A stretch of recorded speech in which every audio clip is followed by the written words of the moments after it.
Okay, let's start off with the first letter that we received. Let me read it out. Dear Building Better Leaders, I know intellectually that leadership is about getting results through others and not doing everything myself. But emotionally, I still wrestle with letting things go. When someone on my team delivers work that's 80% there, I smile, say thank you, and then quietly spend an hour polishing it myself. I don't tell them, I just can't help it. I want things to be excellent, and I have high standards, but I am also burning out. I keep hearing that air quotes, done is better than perfect, and air quotes again, let people grow through ownership. But what if my reputation is on the line? What if good enough isn't good enough for the expectation I'm being measured against? How do I learn to live with less than perfect, especially when my name is still on the outcome? Okay. So you want to take a stab at it? First of all, I would like to acknowledge the letter writer that I can only empathize that. See what happens is that I don't think many workplace individuals strive or to be a manager in this case or a leader, right? It's one of those things where it's like they come in and join as an individual contributor. Then after that, because you do really well, in terms of the deliverables as an individual contributor, you do well, and they kind of say, management kind of says that that's the ceiling that you can get in terms of your salary and all. So in order for you to get a higher baseline, you need to take care of 2 people, 3 people in this case. It's almost like an automatic sort of progression. It's like, oh, okay, so if I'm married, then the next thing I need to get a baby. So it's that kind of thoughts, right? So because of that, then they say, yeah, it's true, I can't increase my baseline. So I'll take this on. So then take on the leadership position, manager position. And however, as we all know, most companies doesn't come with training.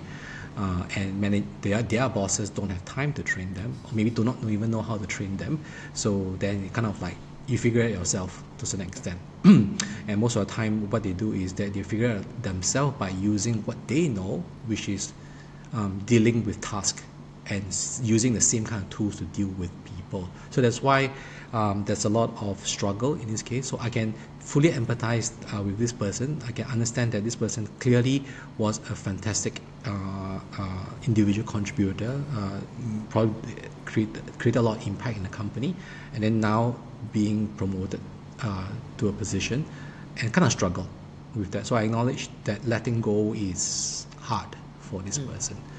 Yeah. So but any thoughts about this letter writer, Seok Hian? I would also like to acknowledge that the person is clearly very self-aware. And delegation is usually the first challenge from both skill sets and mindset perspective for first-time leaders. Because delegation has a few folds to this, and I hope that from my perspective I can help to kind of uncover the different folds and make it more manageable for this person to kind of work on.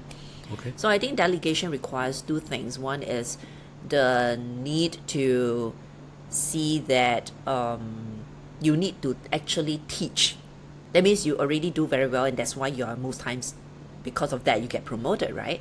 But then how do you teach someone who couldn't figure out themselves, or doesn't have the same set of thinking mindsets and paradigm as you, to actually do a good job? That's one thing, which is a skill sets thing. And therefore, a lot of time to become managers, take every opportunity to learn how to teach. Because when you learn and do yourself versus you teaching to another different individual, I think it's a very different ball game altogether.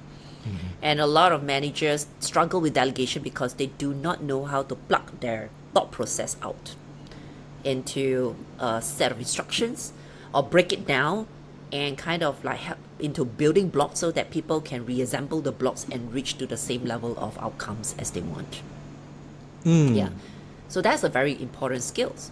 And for the second layer of delegation is actually the mindset of how you look at success. And this is something I want to kind of present or offer to the letter writer of how do you now define success in your new role. So clearly he or she knows that he or she needs to delegate, but emotionally there is a sense of loss when this person delegates, because he or she mentioned that my reputation is on the line. So I think now the so-called the definition of reputation, yeah. So from the letter and the way it was articulated, it seems like he or she still holds on to the definition that the reputation is on the task rather than the reputation as a manager. Yeah. I don't know, what's your thoughts on that? Yeah. Yeah, it makes sense, right? Because I think first of all, the letter writer needs to also clarify with the managers like why they're being promoted in the first place. There must be a reason for that. But more importantly, to redefine, like you say, what success means, being a manager versus an individual contributor in this case, Yes. right? So individual contributor, for sure, it is about getting a task done in the best possible manner in the fastest time, right, in this case. But being a manager, now your scorecard is going to be different, right? It's not about getting tasks done. Yes, it's getting tasks done, but also you are being now measured as an enabler, right? Yes. So a doer versus an enabler in this case. So of course there are certain things that you still need to do, right, in terms of delegation, especially those tasks which is really difficult and also mission critical, and the team is not ready for it yet. You still have to do those, but in general the mindset is really about enabling others or duplicating, kind of like duplicating yourself to get others to do it as well. So in other words, they need to understand that the scorecard has changed, right? So now you're going to be being measured by how you are going to be, how good are you in enabling your team to get the task done as a department, as a group in this case, rather than you yourself. So if this person understands that the stick has changed, I mean the payout is different right now, it's no longer about getting things done yourself, but learning how to delegate, learning how to enable others to do it. I think that also incentivizes the person to rethink again how it should be done in this case. So that's my thoughts about the second layer of now your reputation is how you can enable rather than how well you yourself can do it. Yeah. And I mean, for any task, there are many things that are important, but there is usually one main thing, the most important priority. So as a manager, many times is completing a task is a baseline, but how do you go about completing a task? That is the more important thing.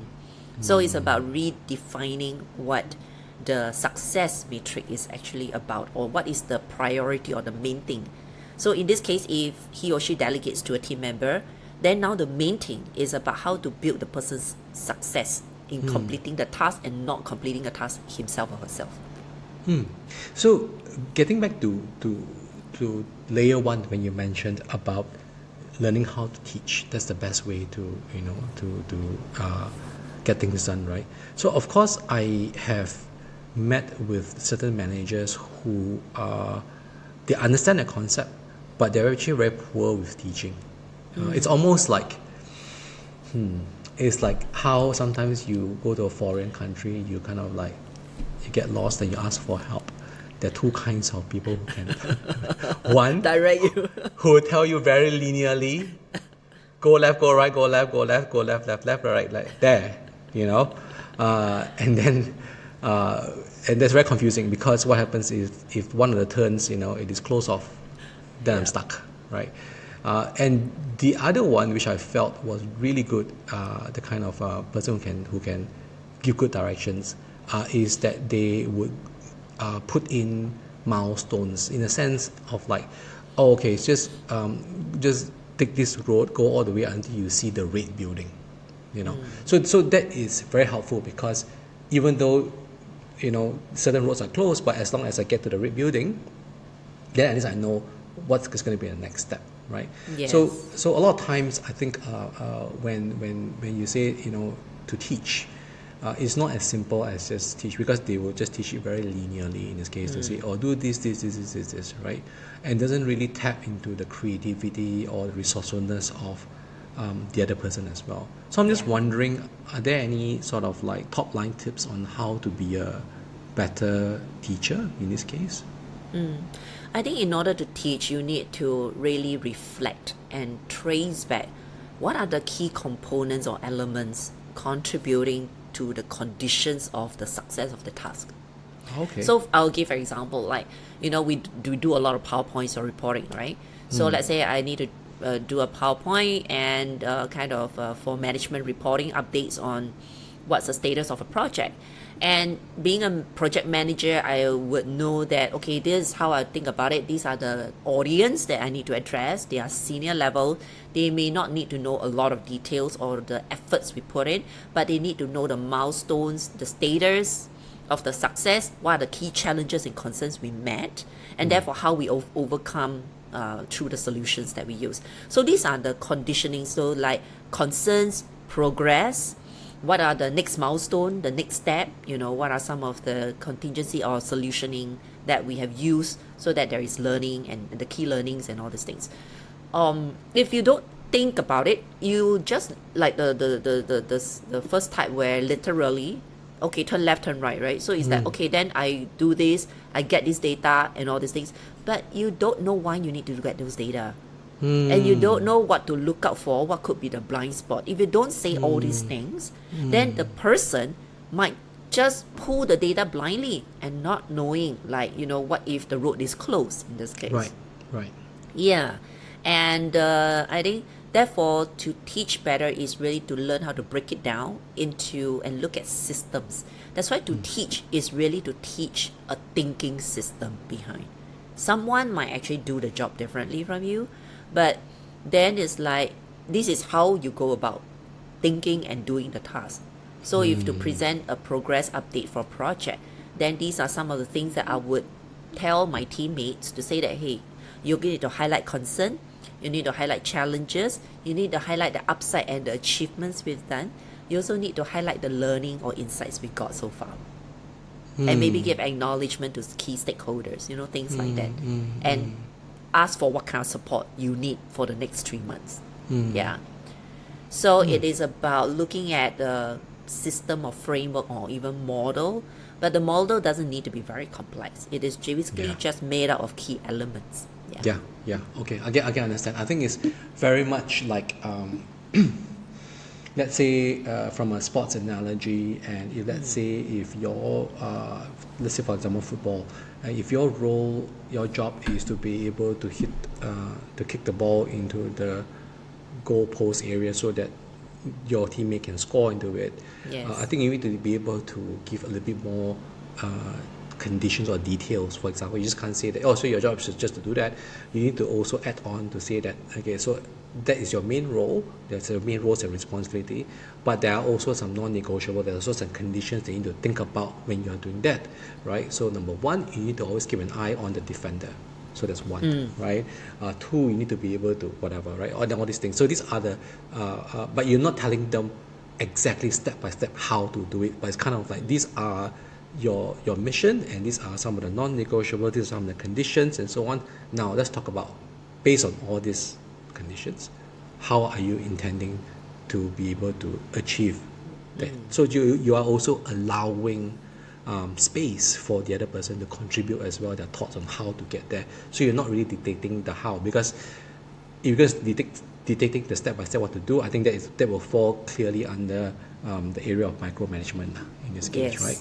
Yeah. True. Okay, I hear you. All right. And that's a good point you brought up. In a sense, it's like, what does the acceptable or desired standard look like? A lot of young managers, they just delegate the task, but they don't highlight what is the quality they are expecting from the teammate. For example, from this letter writer, the teammate submitted 80%, and he or she wants 100%. And therefore, did he or she actually articulate what that 100% look like? Yeah. Okay, I think with that in mind as well, so maybe the letter writer also may not necessarily know what does 100% look like as Yes, well, then it right? becomes an implied expectation for Yeah, disappointment. yeah. So I was recently coaching somebody, and interestingly, this person has very high standards. I kind of think about it. It almost reminds me of this letter writer, and this person runs a small, I would say small, quite a big department, creative department, about 30 people, and yeah, there's quite a lot of people. But recently he felt really down because he felt that, oh, I'm a failure, I can't get people doing things, the creative that goes out is not of certain standard, I got feedback from this and that, all these things. And it's very difficult because he feels that he's responsible for all 30 of them, that kind of thing, right? So that's why it's like he feels that, am I cut out for this thing? And what changed his mindset was when I asked him, I said, okay, so imagine right now everybody is performing to exactly how you're performing to be, right? What would be that one thing that they need to be really good at? What's that non-negotiable in this case? Then he said, oh, of course, the creative go out must be of certain standard. I said, okay, let's start from there. So certain standard means what to you? And then he went on to define, right? Exactly. So, and then from there he started to see this energy come back. He's very clear about what is a good creative looks like, right? Even though it's a subjective thing, but he could just articulate it so clearly and so quickly, and so yeah. So he was just rattling on and said, oh, it needs to be this. I said, wow, okay, fantastic. When you came in to have this conversation, you were really down, but when you talk about this, you were excited. So my question to you is that, has this been communicated to the rest? Then boom, the light bulb came off. Then it says, that's okay. So imagine right now, if this is the standard, and this everyone knows this is the baseline, and then you can discover what is that gap, and you find ways of how you can fill that gap up, whether it's teaching or whatever, and so on and stuff like that. And now imagine, right now, how would you score your people, right? Before they know about this, then you're saying like, 5 out of 10. But now let's say, imagine not even 10 out of 10. Let's talk about even 7.5 or 8 out of 10. With this news, everyone follow this standard that you have articulated very clearly, and helping them to get there. How would you feel about this? Then he was like, oh, I would die for the company, that kind of, so it's a good point, like what you said. I think the letter writer needs to be able to, first of all, also define what does 100% look like. What does success look like, right? And it's not, shouldn't be based on a feeling to say like, oh, when I see it, I'll know, right? It should be based on objectivity, because right now you need to be able to delegate. You can't delegate abstract feeling that you have. You need to be able to be very clear about it, so that when this letter writer says that that they only, when they are done about 80%, then I will fill up the rest, right? So they need to be able to first start off with what is 100% look like, and then if they say that this is 80%, then you be able to articulate to the team to say, then how do you intend to fill this 20% up, to help them and enable them and empower them to do that. So yeah, that's a good point. I think defining what the success look like. Yes. So delegation, also I want to address back the emotional component of the letter writer. Delegation to a lot of young leaders tends to feel like a loss, a sense of loss. If I delegate out, and what am I going to do? How am I going to show my contribution, Yes. Because then I have to give credit to my teammates as well for doing a good job, right? Yeah. And if they don't do a good job, then I get double punishment of not getting the credit and have to put in a double work. So on economic calculation standpoint, it doesn't look reasonable.